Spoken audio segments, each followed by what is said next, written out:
கிறிஸ்துவுக்குள் அன்பான கர்த்தருடைய பிள்ளைகளே, இன்றைய வேத வசனமும் ஜெபமும் லூக்கா எழுதின சுவிசேஷம் 21ஆம் அதிகாரம் 17, 18, 19 இந்த 3 வசனங்களை இன்றைய காலை வேளையில் தியானிப்போம். என் நாமத்து நிமித்தம் எல்லாராலும் பகைக்கப்படுவீர்கள், ஆனாலும் உங்கள் தலைமயிரில் ஒன்றாகிலும் அழியாது. உங்கள் பொறுமையினால் உங்கள் ஆத்துமாக்களை காத்து கொள்ளுங்கள். என் அன்பு கர்த்தருடைய பிள்ளைகளே, ஆண்டவராய் இயேசு கிறிஸ்துனுடைய வருகை குறித்து சொல்லப்பட்டிருக்கிறது.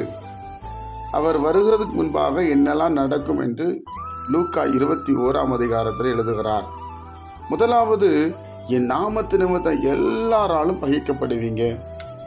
இயேசு கிறிஸ்துவின் நாமத்தில் உங்களை பகைப்பாங்க, ஜெபிக்கிறதுனால பகைப்பாங்க, இயேசு சொல்கிறதுனால பகைப்பாங்க. ரெண்டாவது, உங்களை ஒரு சின்ன உறுப்பு கூட அழியாது என்று கர்த்தர் சொல்லுகிறார். விசேஷமாய் உங்கள் தலையில் இருக்கிற முடி ஒன்றாகிலும் விழாது, அழியாது என்று சொல்லுகிறார்.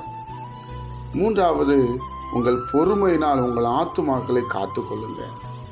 நிதானம் ரொம்ப அவசியம். இயேசு கண்டிப்பாக வருவார், நம்ம எல்லாரையும் கூட்டி சேர்ப்பார். அவசரப்படாதபடி நிதானமாய் கர்த்தருக்குள்ள பொறுமையோடு ஓட நம்ம முயற்சி செய்ய வேண்டும். ஆண்டவர் எல்லாவற்றையும் எழுதி வைத்திருக்கிறார். எதை குறித்து நீங்கள் பயப்படாதீங்க. நீங்கள் ஜெபிக்கிறதுனால உங்களை ஏளனமாக பேசுகிறாங்களா? நீங்கள் வேதம் படிக்கிறதுனால உங்களை அவமானப்படுத்துகிறாங்களா? நீ கிறிஸ்தவத்துக்கு போயிட்ட, உனக்கு கிறிஸ்டின் என்ன பண்ண போகுது பாரு, இப்படிலாம் சொல்லி உங்களை கஷ்டப்படுத்துகிறாங்களா? பயப்படாதீங்க. ஆண்டவர் இருக்கிறார்.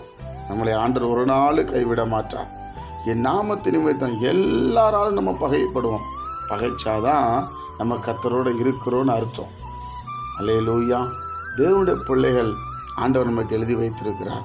அதனால் உங்கள் பொறுமையினால் ஆத்துமா சேதப்படுத்தி விடாதபடி ஆத்துமாவை பத்திரமாய் பாதுகாத்து கொள்ளுங்கள்.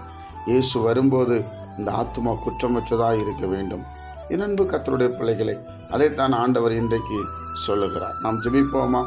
பிதாவே, உங்களுடைய குமாரன் இயேசு கிறிஸ்துவின் நாமத்தில் நாங்கள் வருகிறோம். ஆண்டவரே, என் நாமத்து நிமித்தம் எல்லாராலும் பகைக்கப்படுவீர்கள் சொல்கிறீங்க. ஆண்டவரே, எங்கள் வாழ்க்கையில் அதெல்லாம் நாங்கள் தாண்டி வந்து கொண்டு இருக்கிறோம். இன்னும் எங்களுக்கு பலனையும் சத்துவத்தையும் தாரும் அப்பா. நாங்கள் எங்கள் ஆத்துமாக்களை பொறுமையினால் காத்துக்கொள்ள எங்களுக்கு பலன் தாரும். உங்களுடைய பிரசன்னம் எங்களோடு இருக்கட்டும், உங்களுடைய சமாதானம் எங்களோடு இருக்கட்டும், உங்கள் சந்தோஷம் எங்களோடு இருக்கட்டும். இந்த நாளை ஆசீர்வதித்தாரும். கேட்கிற ஒவ்வொருவரையும் ஆசீர்வதியும். இயேசு கிறிஸ்துவின் மூலமாய் இந்த ஜெபத்தை ஏறெடுக்கிற நல்ல பிதாவே, ஆமென்.